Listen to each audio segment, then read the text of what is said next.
Okay, start ಮಾಡೋಣ. Light, camera, action.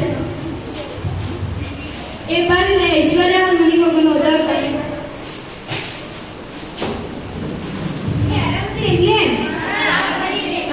ಆರಾಮದಿ ಮಾಡಿ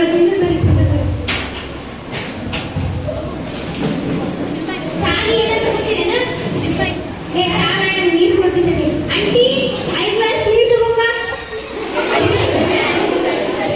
ತಗೋರಿ ತಗೋರಿ. ನಿನ್ನೆ ಸ್ಕೂಲಿಗೆ ಬಂದಿದ್ದ. ಏನ್ ಹೇಳಿದ್ರು ನಿನ್ನೆ ಸ್ಕೂಲ್ ಒಳಗ? ನಿನ್ನೆ Lakshmi miss Hindi Lakshmi miss test ಇರ್ತೀನಿ ಅಂದಿದ್ರು, ಇರ್ಲಿಲ್ಲ. ಹೌದನ್ನ ನಾ ಬಂದಿದ್ದೆ.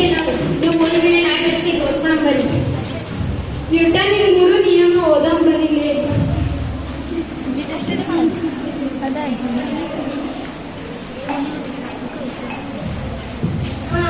ಹಾಗಾದ್ರೆ ನ್ಯೂಟನ್ ಹಂಗೆ ನಿಯಮ ಗೊತ್ತಾಗೈತಿ. ನ್ಯೂಟನ್ ಚಲನೆಯ 3ನೇ ನಿಯಮನೂ ಗೊತ್ತಾಗೈತಿ. ನ್ಯೂಟನ್ ಚಲನೆ 2ನೇ ನಿಯಮನ ಅರ್ಥ ಆಗ್ತದೆ. MV ಬರಿಬೇಕನ್ನೋದ ತಿಳಿಯವಲ್ದು ನೋಡ್ರಿ. F = ma ಅಂದ್ರೆ P = mv ಅಂದ್ರೆ ಏನ್ರಿ? ಅಷ್ಟನ್ನ ಹೇಳ್ತೀನಿ ಬಾ. F ಅಂದ್ರ ಫೋರ್ಸ್ ಬಲ, M ಅಂದ್ರ ಮಾಸ್ ರಾಶಿ, A ಅಂದ್ರ v - u/t ಅಂದ್ರ ವೇಗೋತ್ಕರ್ಷ, P ಅಂದ್ರ ಸಂವೇಗ, M ಅಂದ್ರ ದ್ರವ್ಯರಾಶಿ, V ಅಂದ್ರ ವೇಗ. ಸಂವೇಗ ಎಂದ್ರೇನ್ರಿ?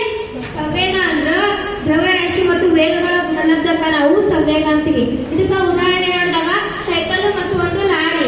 ಸೈಕಲ್ ಅನ್ನ ತಳ್ಳಿದಾಗ ಮುಂದೆ ಹೋಗುತ್ತಾ, ಲಾರಿನ ತಳ್ಳಿದಾಗ ಸ್ವಲ್ಪ ಟೈಮ್ ಹಿಡಿತಾ. ಇದಕ್ಕಂದ್ರೆ ಅದು ಸೈಕಲ್ ರಾಶಿ ಕಡಿಮೆ ಇರುತ್ತ, ಲಾರಿದು ರಾಶಿ ಬಹಳ ಇರುತ್ತ. ಅದಕ್ಕ ಹೌದು, ಸೈಕಲ್ ರಾಶಿ ಕಡಿಮೆ ಇರುತ್ತ, ಲಾರಿ ರಾಶಿ ಹೆಚ್ಚಿರುತ್ತ. ಅದಕ್ಕ ರಾಶಿ ಸ್ವಲ್ಪ ಟೈಮ್ ಹಿಡಿತ. ಗೊತ್ತಾಗ ನಿಮ್ಮ ಎಕ್ಸಾಂಪಲ್ ಏನಿಲ್ಲ ಗೊತ್ತಾಗಿದೆ. ಹಂಗಾದ್ರೆ ಸಂವೇಗ ಡೆಫಿನಿಷನ್ ಹೇಳಿ ನೋಡೋಣ. ದ್ರವ್ಯರಾಶಿ ಮತ್ತು ವೇಗಗಳ ಗುಣಲಬ್ಧಕ್ಕ ಸಂವೇಗ ಎನ್ನುವುದು. ದ್ರವ್ಯರಾಶಿ ಮತ್ತು ವೇಗಗಳ